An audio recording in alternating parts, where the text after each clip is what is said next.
Okay. Welcome, everyone. Hello. Welcome to the Oregon Jewish Museum and Center for Holocaust Education's Zoom platform. We are so pleased and grateful to have you all here this evening for Activism, Feminism, Judaism, an intergenerational roundtable. Before we dive into our talk, I just want to quickly share a little more about the museum. OJMCHE explores the legacy of the Jewish experience in Oregon, teaches the enduring and universal relevance of the Holocaust, and provides opportunities for intercultural and intergenerational conversations. We have a robust programming schedule, which includes book talks, artist-led workshops, programs that inspire civic engagement and democracy, curator talks and artist talks, all kinds of programs going on.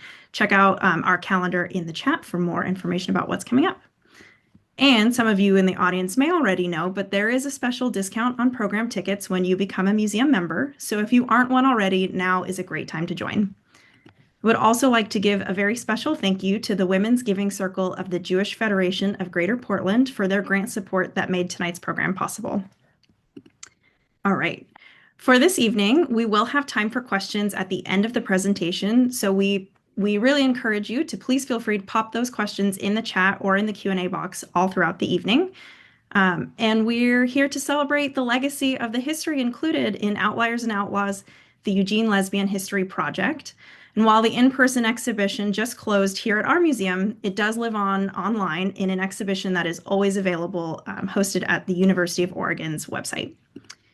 Check out the link in the chat to explore more of the stories and the histories there. All right, and now it is my honor to introduce tonight's moderator, Professor Annalise Heinz. Annalise is an associate professor of history at the University of Oregon, where she teaches courses on women's history, gender and sexuality, ethnicity and immigration, and consumerism. She's currently working on a book project tentatively titled Collective: How Lesbian Feminists Reimagined Society, about lesbian feminist community building and alternative economies in the late 20th century, from rural communes to urban bookstores and beyond. At the same time, she co-leads related collaborative digital public history projects to map thousands of lesbian-identified people, businesses, events, and more to analyze the economic, personal, and political networks established in the 1970s to 1990s. Her work has been featured by National Public Radio, The Wall Street Journal, South China Morning Post, Time.com, and National Geographic. Annalise, you are a fantastic moderator. Thank you for being here, and I am so excited for all of our panelists tonight. Thank you all again for being here. And Annalise, please take it away. Well, thank you so much for that kind introduction, and thank you for having me and as the moderator for our wonderful panel here. But before we get started, I just want to let people know that we are aware the chat is disabled, and I apologize for that. So our wonderful folks here, Gail, is working on fixing that. So rest assured, hopefully we will get that up and running soon. And once we do, we will let you know. So I'd like to introduce our panelists first. So Miko Vergun was born on in the Marshall Islands, which is a low-lying Pacific island nation on the front lines of climate change. And she says she was inspired by the culture and resilience of her people to fight for a future where their land can stay above sea level. Miko has been involved with climate activism since 7th grade when she joined Plant for the Planet. Since then, she has been speaking at rallies, testimonies, city council meetings, fundraising events, and other climate actions. So you can book her for your next event. Her hometown is Beaverton, Oregon. Nat Glitch is an organizer in Portland, Oregon. And for the past few years, she has been primarily focused on labor union organizing, specifically with fellow childcare workers and early childhood educators. Nat is passionate about holding Jewish community close and bolstering the projects of other Jewish community organizers whenever possible. Next, Shayna Pomerantz is a biracially Black Jewish California native with deep familial roots in Portland.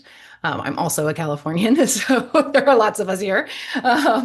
She followed her parents, both alumni of Pacific University, into the field of education, where she taught violence prevention and conflict mediation, reading, writing, and humanities. She has been a educator for over 20 years. She has worked in the Texas, Louisiana, and Oregon state legislatures.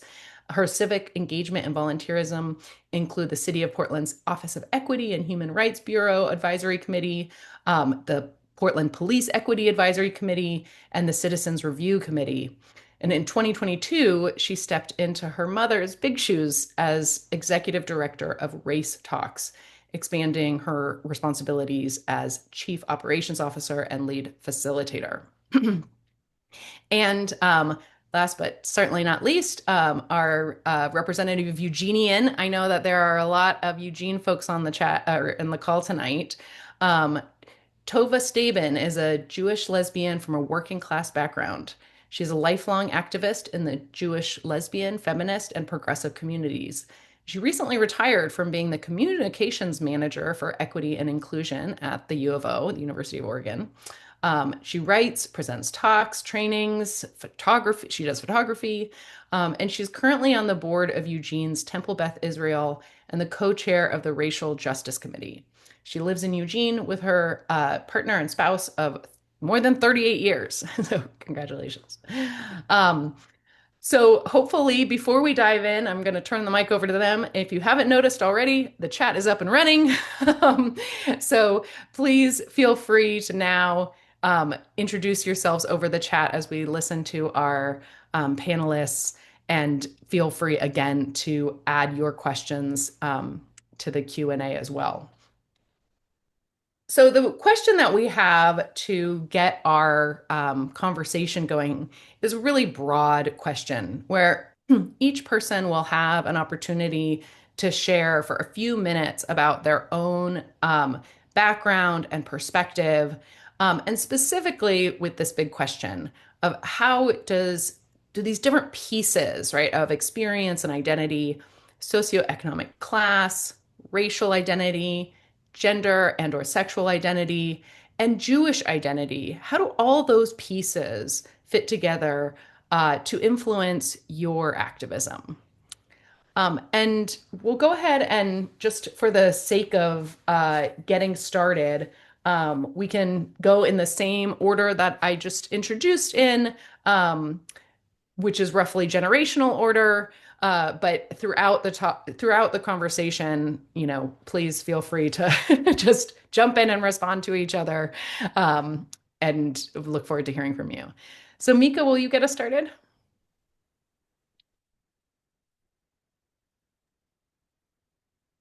Can you repeat the question? Yeah, because it's a really big one.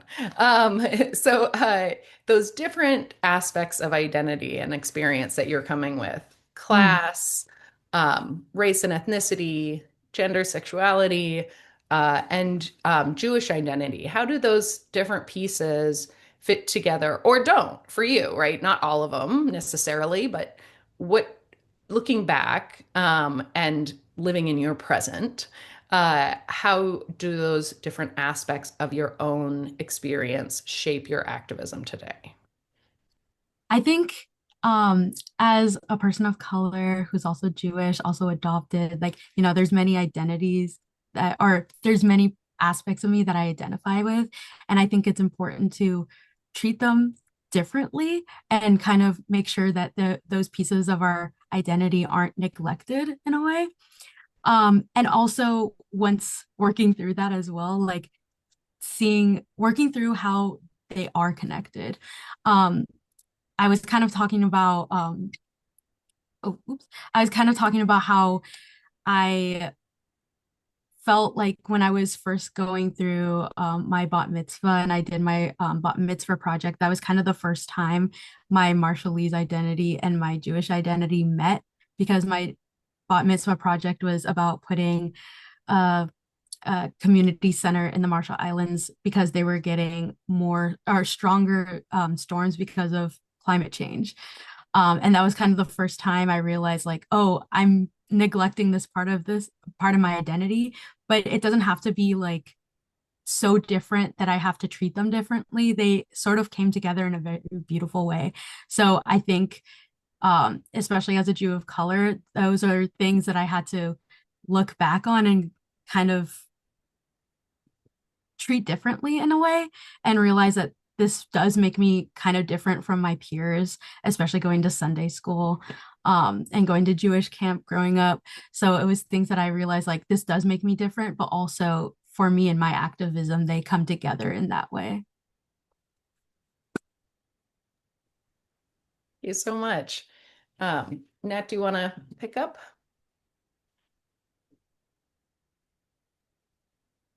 Yeah. Yeah, a little about me. Yeah, my name's Nat Glitch, she, her pronouns. I'm in my mid 30s, so here representing millennial organizers, activists. Uh, I jotted down a few things I wanted to talk about.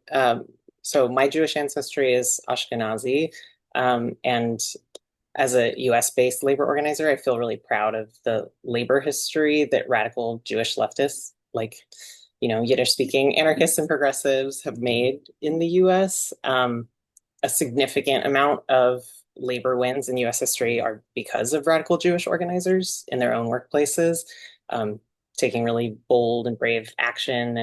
And working women were a big part of that, which I feel especially proud of. I've also, it's been important to me to be a zine maker and a creator of paper publications. So I feel extra connected to that history when I see Yiddish publications, like labor publications in any Jewish language. Um, and I also think that Yiddish leftists invested in their communities and arts really vibrantly, like the creation of robust Yiddish theater culture and Yiddish poetry, Yiddish protest songs. And I think all of that, like beauty, art, music, are indispensable parts of progressive movements. And I think that's a feminist element of activist life that we can really overlook. So I feel really connected to all of that. And I believe that gender oppressed people, like women and many LGBTQ plus people, and all classes of oppressed people, have to work extra hard to have basic socioeconomic needs met, and to take our agency and autonomy. And I believe some people have privileges that make access to being an activist more easeful. But I feel like when people take a stand as activists, even when the stakes are so high, that's so powerful. And I felt really excited about that from seeing the exhibit at the Jewish Museum recently. So for me, I'm from a middle class background with atheist, liberal leaning parents. So I come into my Jewishness very intentionally. And I believe my life as a Jewish organizer comes with lower stakes than for a lot of people. But I've always felt like my Jewish heritage is important to who I am and how I'm situated in the world, and intergenerational traumas I carry with me. Like being a descendant of Holocaust survivors used to be the grounding pillar of understanding myself as Jewish. But at some point, I decided I don't want my Jewishness to be defined that way, and that there's so much more there. And living in, I've only been in Portland for a little over a decade, but yeah, it's clear there aren't as many Jews here as we'd find in some other parts of the US. And several years ago, I decided to make a conscious effort to connect with other Jews in a really community building way, specifically queer Jews who identify as anti-Zionist in Portland.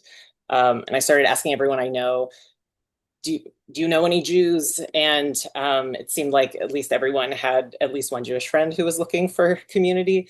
And so that year we threw like 7 Hanukkah parties, and a bunch of people started meeting each other. And I started running an email list that would prompt people to host like Shabbos dinners and holidays. And I think that built a lot of resiliency and friendships for a lot of people, like many of whom are activists and organizers in other parts of their lives, who are missing Jewish community. So I think a lot of us are really proud of building that at that time, and still persists.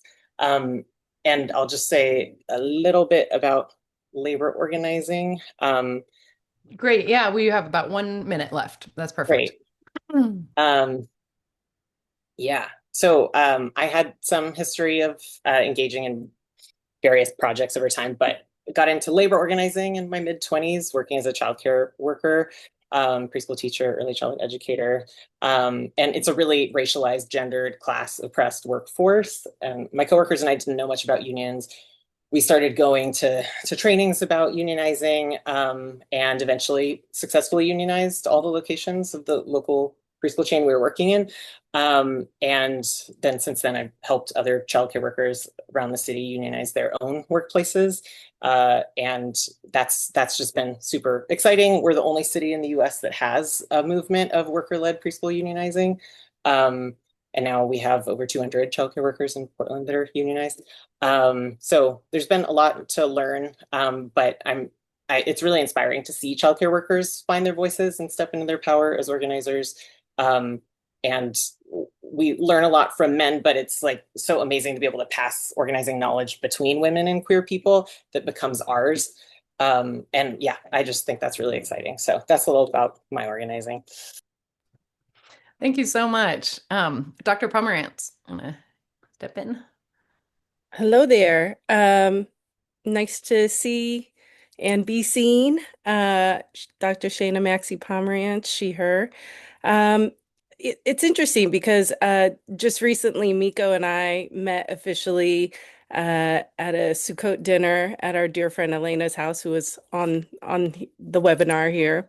And it was probably the first time I had had so many Jews of color in one space with me, and we were all kind of freaking out about that and kind of sharing uh, the reality. Unfortunately, Miko and I think, have a unique entree into our Jewish identity. My dad is Jewish, her dad is Jewish. It's my biological father, she's adopted. But either way, folks kind of look at us sideways like, how did you get here?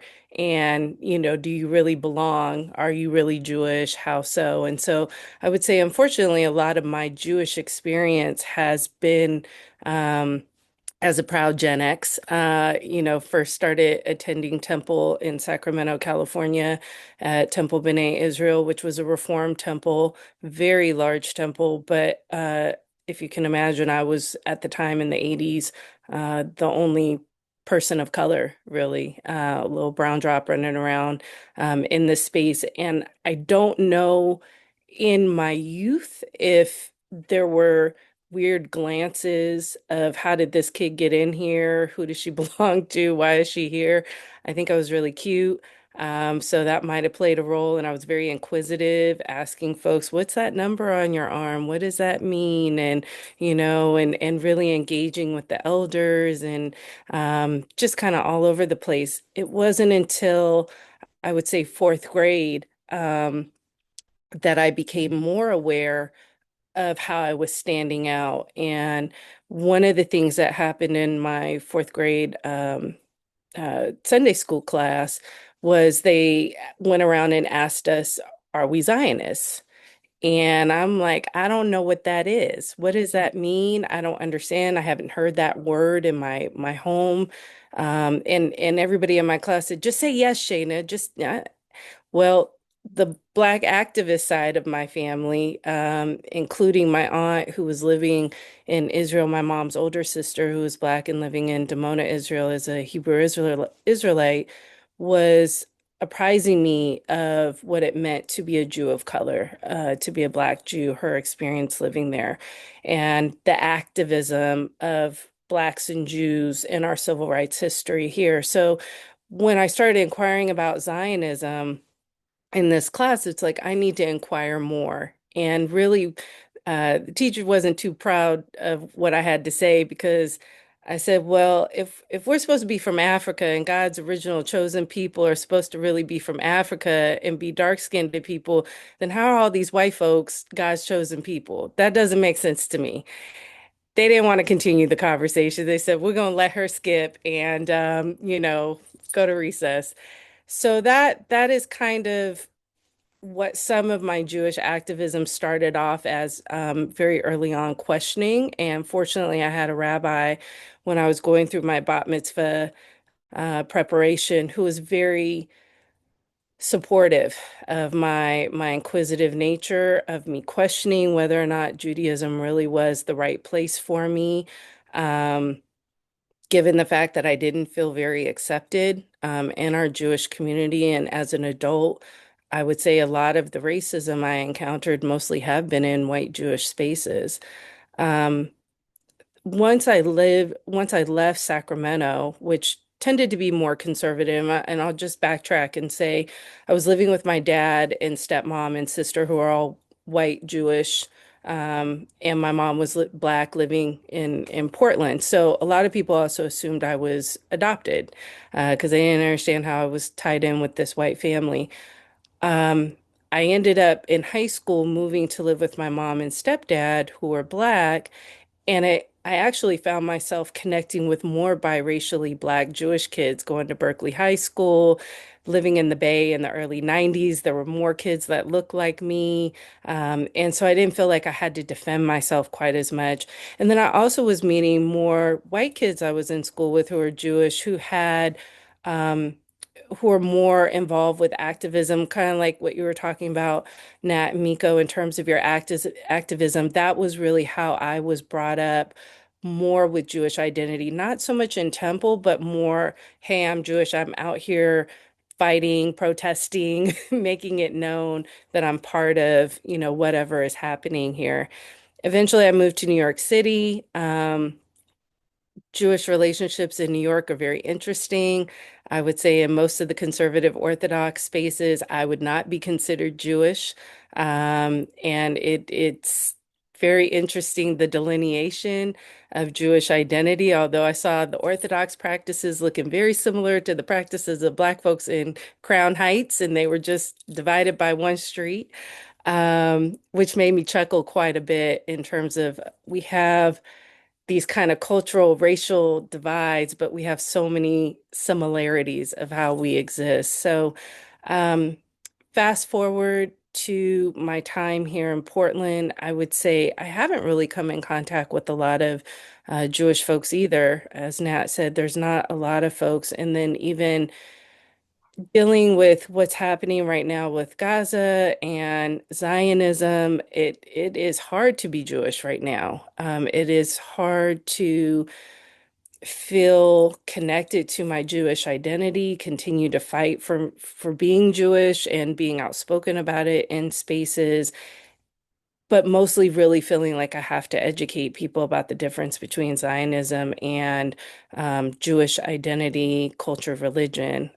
And my family is mostly Ashkenazi as well. My grandfather had darker skin. He and my grandmother eloped. She was more culturally Jewish out of Chicago. He was more Orthodox and looked Sephardic and had darker skin like myself. Um, but to my knowledge, they were second gen Jews coming over from Europe and eventually settled in Southern California in a predominantly Jewish um, conservative slash reformed environment. So um, I love being Jewish. I wouldn't trade it, even when it's difficult. So I'm really happy to be here. Thank you so much.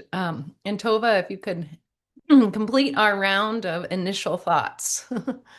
Now, my initial thoughts are all trying to think of everything everybody else said. So Yes. try Well, to that's great.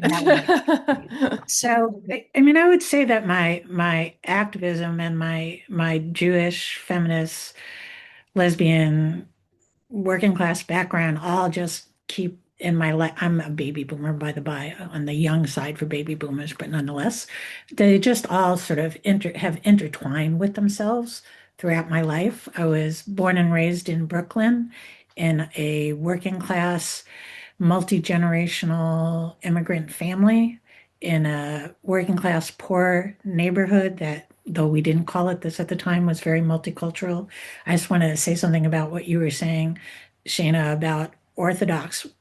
When I was a kid, almost everyone I knew went to an Orthodox synagogue, and including my family, when I was very young, and I asked why that was, and my mother said, well, I said, we weren't Orthodox. Why are we going to an Orthodox synagogue? And she said, well, they didn't charge for dues. So all the working class and poor kids went to Orthodox temples because they didn't have to pay for it. So it's just a little twist on that. I was primarily raised by my grandmother, who my mother's family and my grandmother, and more so even my grandfather, who died before I was born, very, very, very active in unions and the labor movement. Consider themselves socialists slash communists.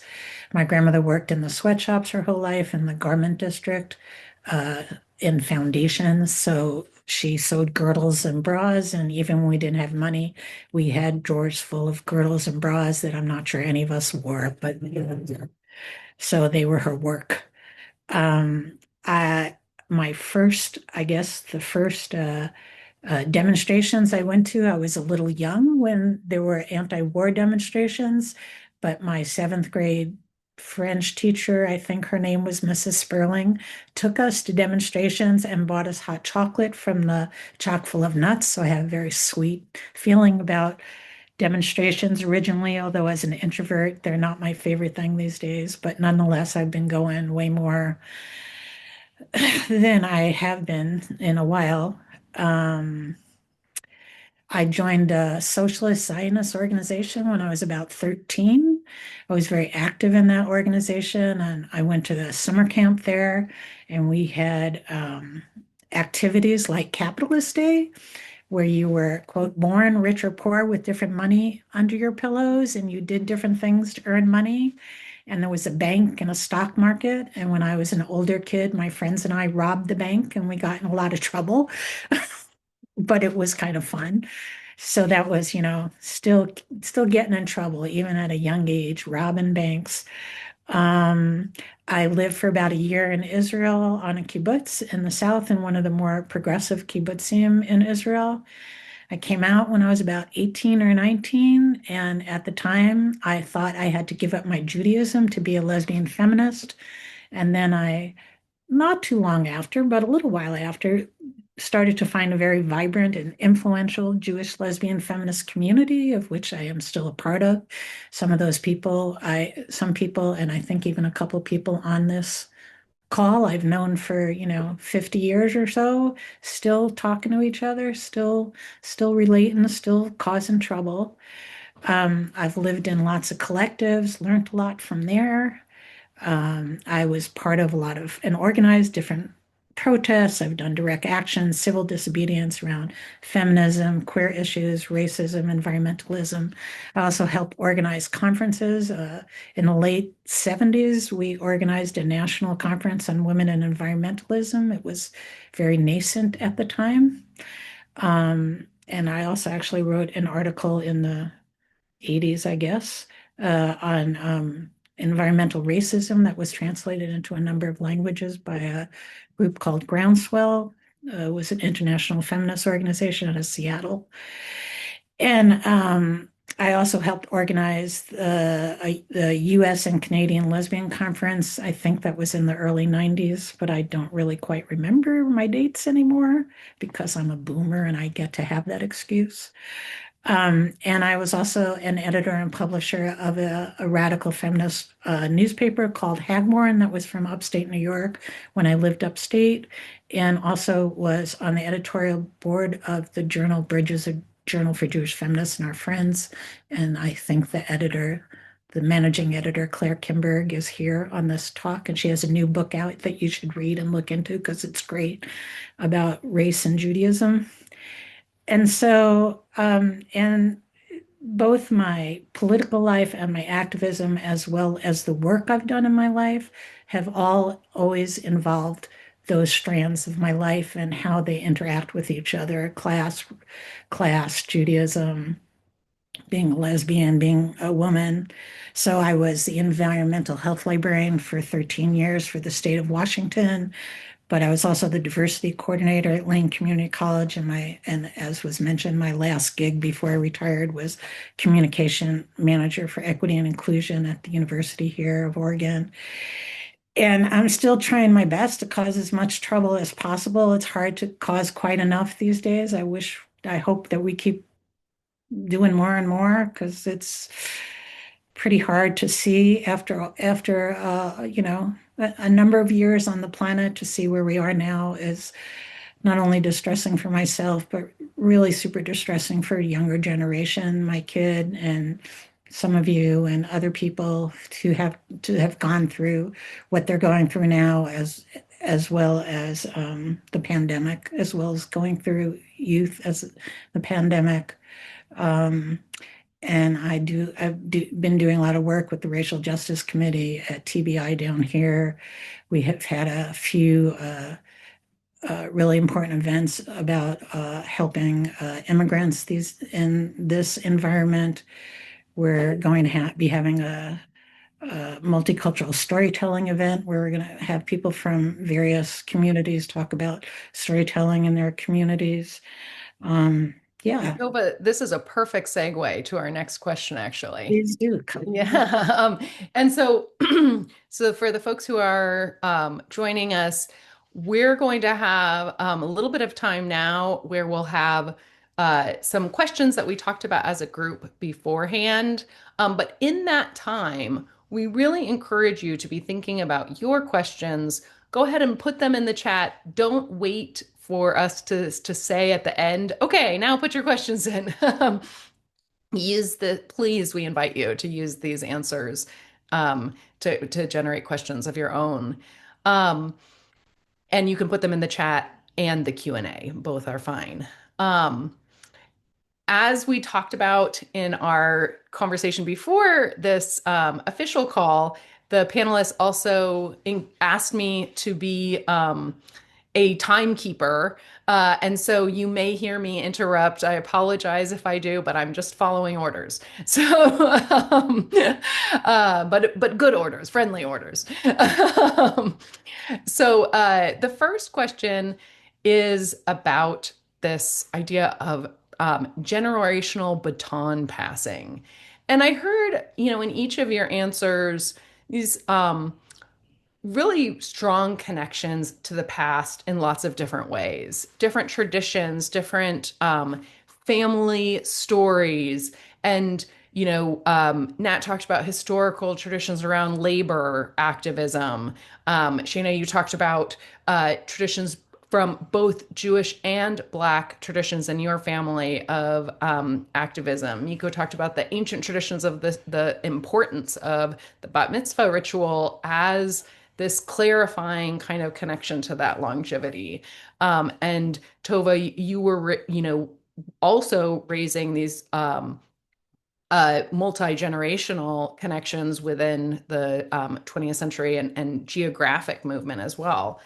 So um, there's a strong sense of connection with the past, and I want you to think a little bit, if you would, about your own generation and what do you see your generation as particularly struggling with? Like where do you feel like there are successes? And what do you think about in terms of passing the baton? What do you imagine for the future? So there's two parts to that question. I think we'll just start rather than the future orientation, just start with like your generational experience, because that's part of the strength of this panel is getting this nice age range. And not everyone has to answer every question. So don't feel like you have to. But if there is something that you want to start with, then please jump in.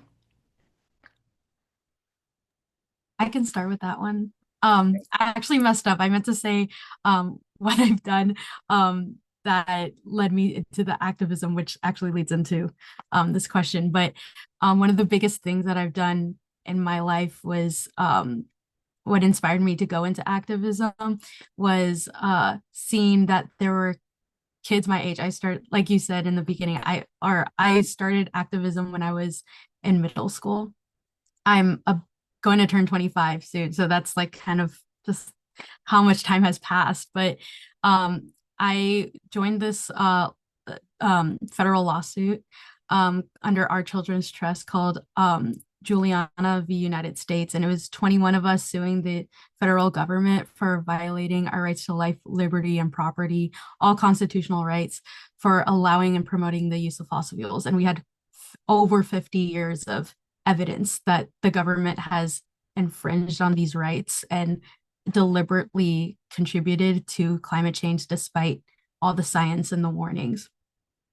And what caused me to join it, not only just this clarity from my bat mitzvah, as I talked about before, was that I was under 18. So the issue that I had, along with many people my age and under 18, and especially even now with what's going on today, is that we, those who cannot vote, so that age, we feel kind of in despair and helpless that we had no voice.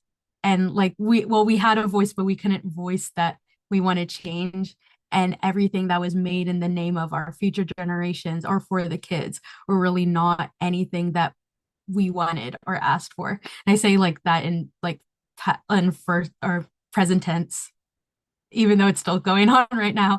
But that's kind of how I felt in the beginning. So I think that what that kind of picks up where my generation struggled with was that feeling like we had no voice and that no one was listening. And there's only so many letters you can write to the president to change things around and to change and to pick up on laws and policy, that you're just like either throwing in the towel or you kind of have to do something about it. So that's why me and all this other youth decided to do something and change and wanted to start some change at the three levels of the three branches of government. So I think for me, that was my biggest struggle, was feeling not heard. And this kind of like goes into the next question, kind of like that intergenerational relationships. Not so much with the Jewish community, but in general. I remember I went to in Eugene, there's a longhouse, and we met with some of the indigenous elders in the area. And I remember one of the elders went up to talk to, this room of young activists. And he said something that really resonated with me, even to this day. I like take it with me. Was that he said, I promise on behalf of my people, like the people that he brought with, I will not only or we won't stand in front of you or behind you, but beside you.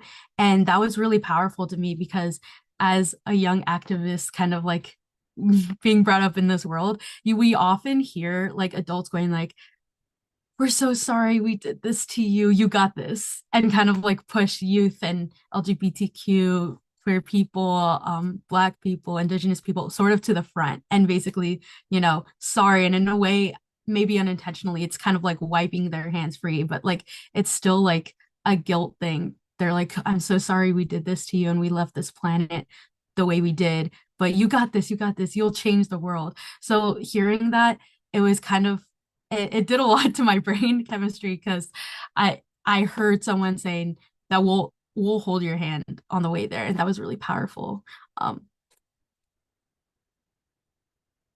That's a beautiful note. Thank you.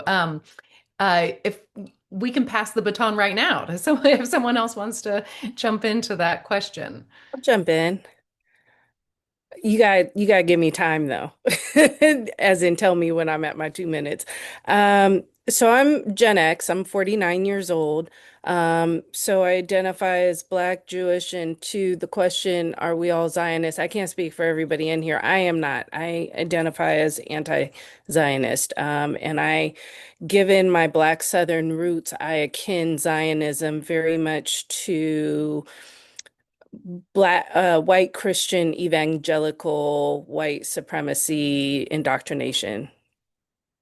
That's how I feel about Zionism. And one of the big issues that I see about our Gen X problems incorporates the boomer white assimilation. The majority of my parents and grandparents, when they came into this country, there was strong assimilation. We see it in our temples to look very Christian-like with the pews and the stained glass and all the things. There was an indoctrination of assimilating into American white culture. Um, and so I feel like my generation hasn't received as much anti-Zionist um, prejudice blowback as, say, my parents did, or even my grandparents' generation that very clearly said, no niggers, no dogs, no Jews.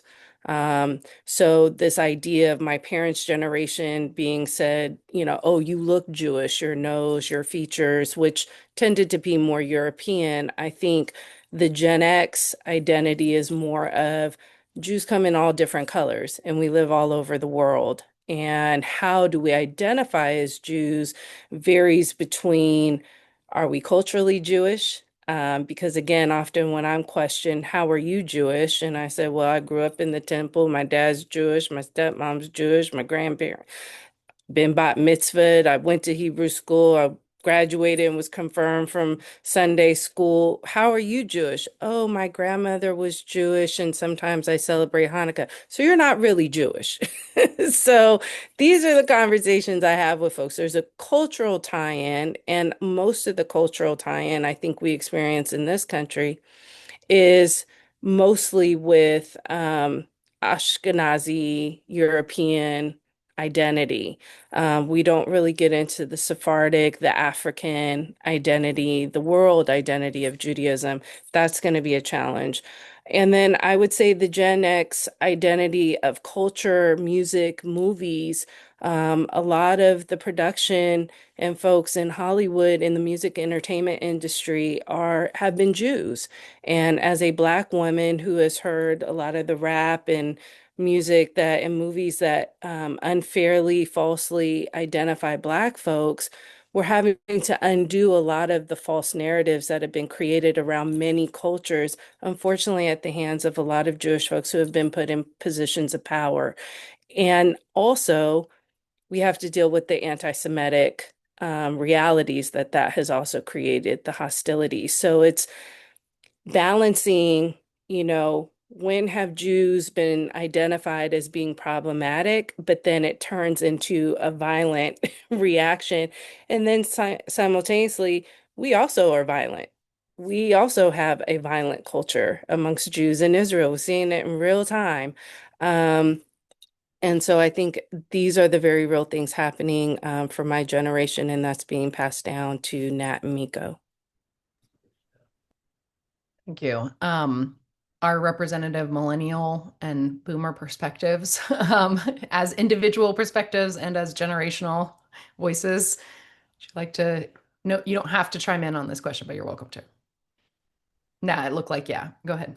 Sure. I mean, I I do look to a lot of kind of like printed media, like of like lesbian Jewish feminist organizers from, you know, the 70s, 80s, 90s, etc., who were very deeply leftist, radical, generally anti-Zionist. And I feel so excited when I get to like hold in my hands things from another time, sometimes before I was born.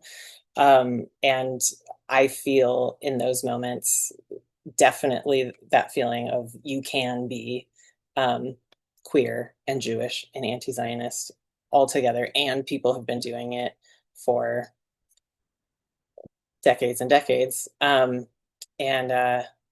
I get excited about seeing that represented. I do think, I do think the millennial generation is bringing a strong, uh, brings a strong anti-Zionist ethic into Jewish spaces, and I would like to see that continue. And I think Gen Z is also going to be an extremely powerful force in that as well.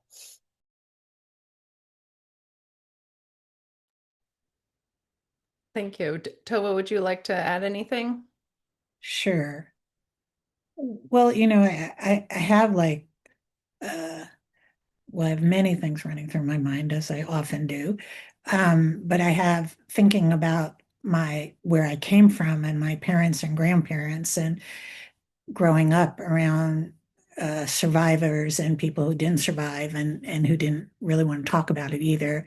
And then my own life, which is, at this point been fairly long, um, and what that was like for me as a Jew and a lesbian.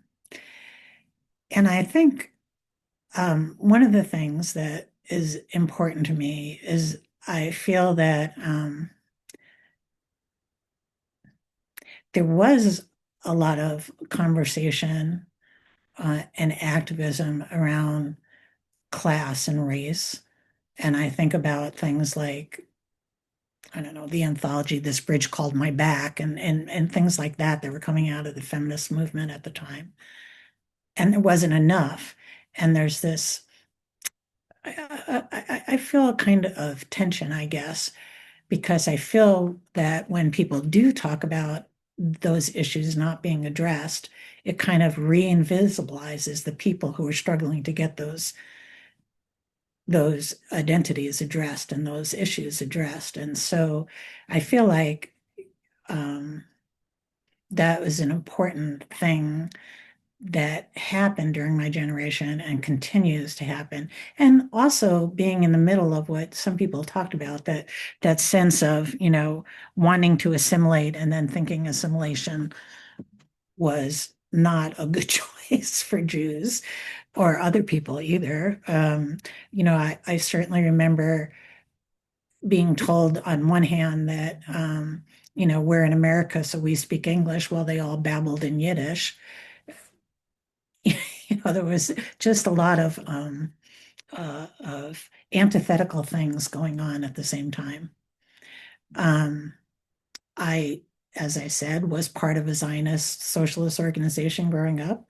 I do still consider myself a Zionist.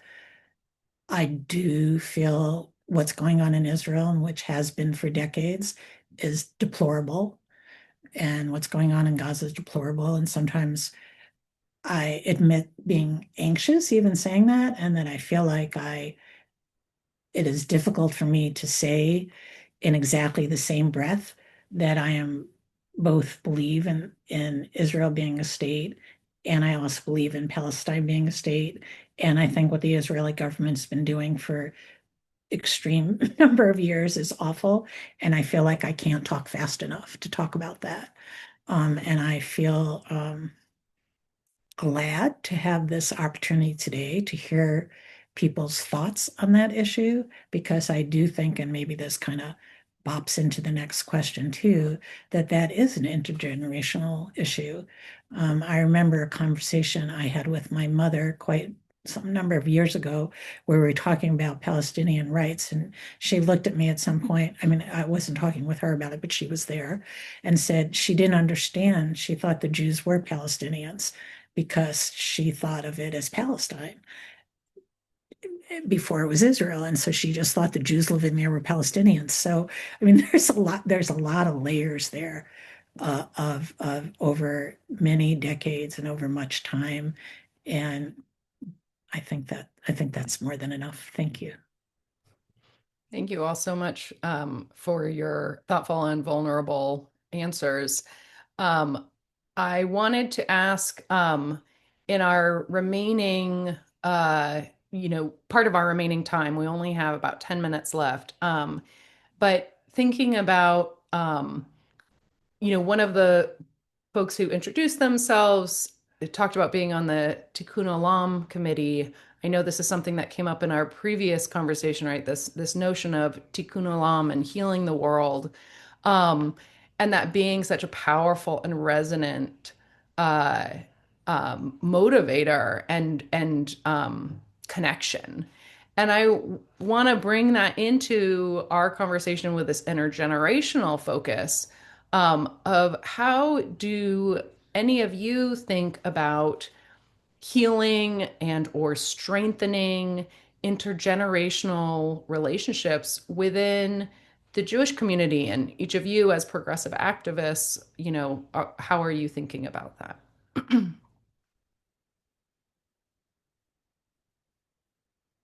Well, I'll jump in quickly to just say, to me, it's quintessentially important for there to be intergenerational dialogue. I am really glad for this opportunity here today. I feel like um, there has been both compassion and arrogance from all sides of that equation at times. And I think that we come from uh, a value community that values argument and values respectful argument. And I feel like we need to lean into that instead of away from it and think, getting along doesn't mean agreeing with everything.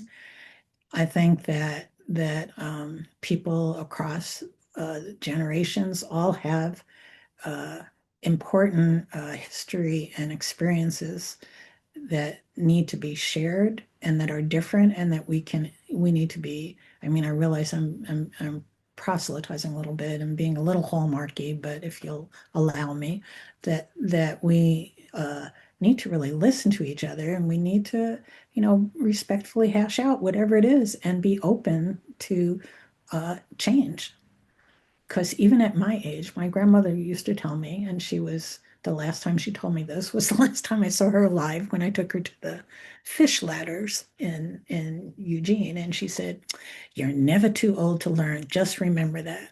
And I'm trying my best to continue that legacy of hers. So I just feel like it's right now, especially around issues around Israel and Gaza, as well as what's going on uh, politically in this country, it's really, really important for that dialogue and that coming together.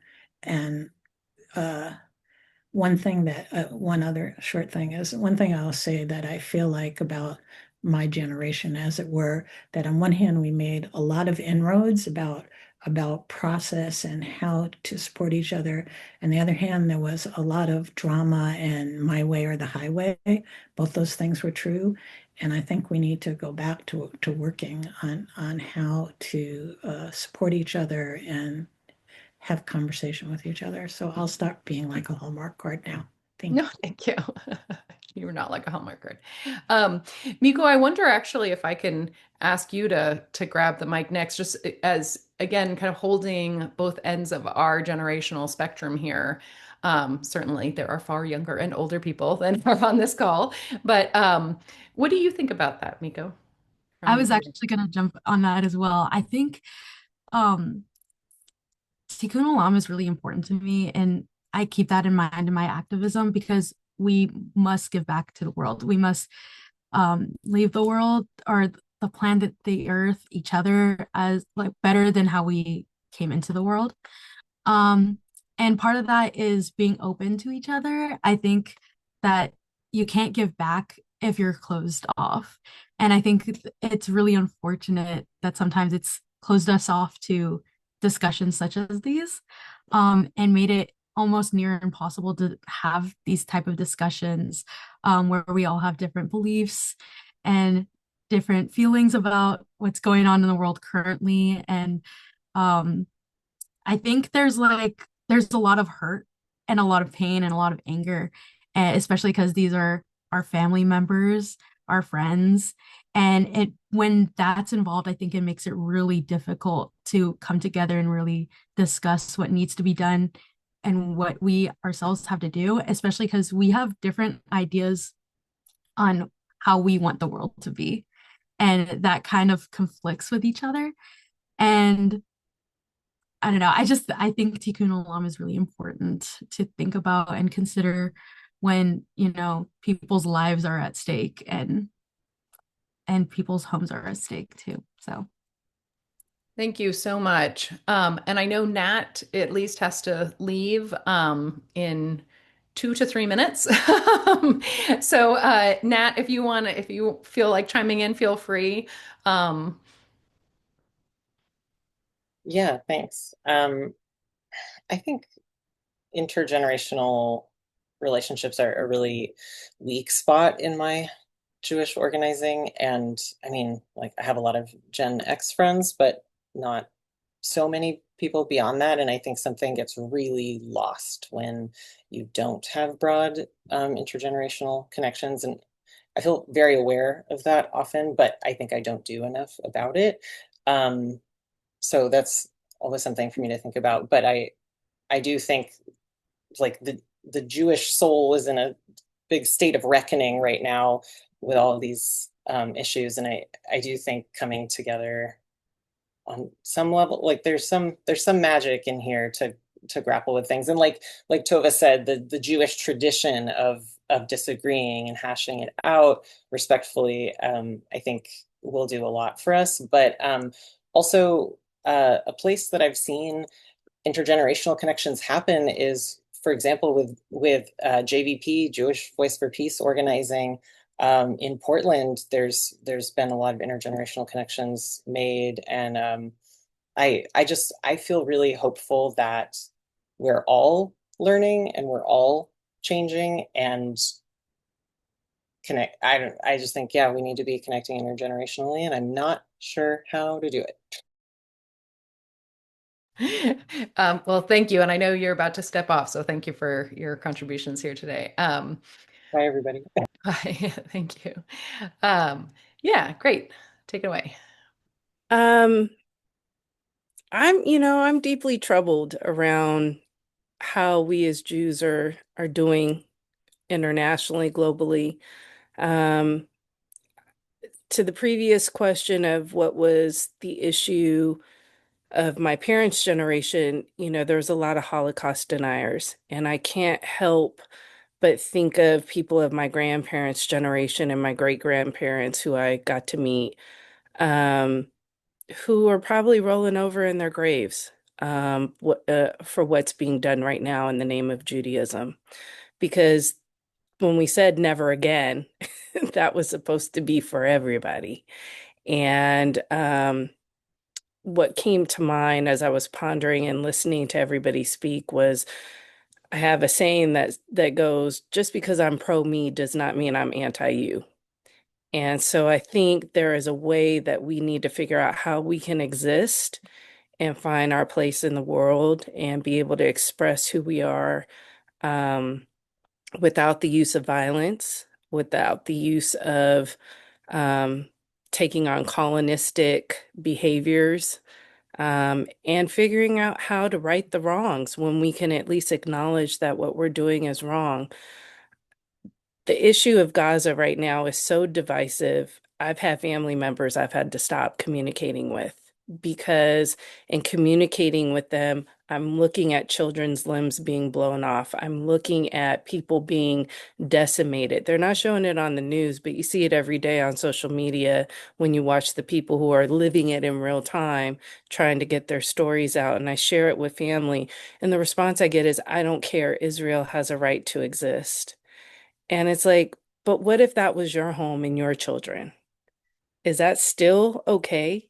So I don't think Zionism in and of itself is problematic. Do we have a right to exist? Yes. Do we have a right to practice our religion? Yes. But does it have to be at the expense of other people not being able to live and exist as they are? And that answer should always be no. Because if that answer becomes yes, then that means it can be done unto us. So that is a real life consequence that I'm very concerned about, that what we are doing, the law of karma, comes around. And I'm very concerned about what will be our karmic consequence for what's happening in our name. So I do believe in Tikkun Olam. I do believe in building community and taking care of the people around us. And so I am firmly committed to being connected to my Jewish identity and connecting with my elders above me, the people within my age group, and the folks below. So that is my commitment. Thank you all so much. We are at time, so I will hand it back to our official hosts. But I want to again thank our panelists and thank all of you who have joined us here tonight. Thank you all so much. There's so much rich thought and just beautiful beliefs and convictions shared by everybody. So really thank you all. And thank you to all of our audience members for being here tonight. In closing, I just wanted to also share that our program tonight was actually inspired by the 1992 Freedom Seder, which was organized by Jewish lesbians in Eugene in response to the anti-gay ballot Measure 9, which failed only because of the voters of Eugene and Portland. And we're at a perilous time now of around queer rights and autonomy and all of these, time is a circle and cycles repeat. And so I'm really grateful to have these activists here on the panel sharing about their work. I hope that everybody in the audience is similarly inspired like I am. And I wanted to also just give a special shout out to Nellie Kaufer in the audience who helped to organize the Freedom Seder in 1992. That's fantastic. Thank you for being here. And thank you to all of the outliers and outlaws in the audience who are here tonight. It's been so special to share this space. And yeah, thank you again to our fantastic panelists and to our moderator. Thank you all so much. All right. With that, have a good night, everyone. And all right, I'm going to stop the recording if I can figure out how.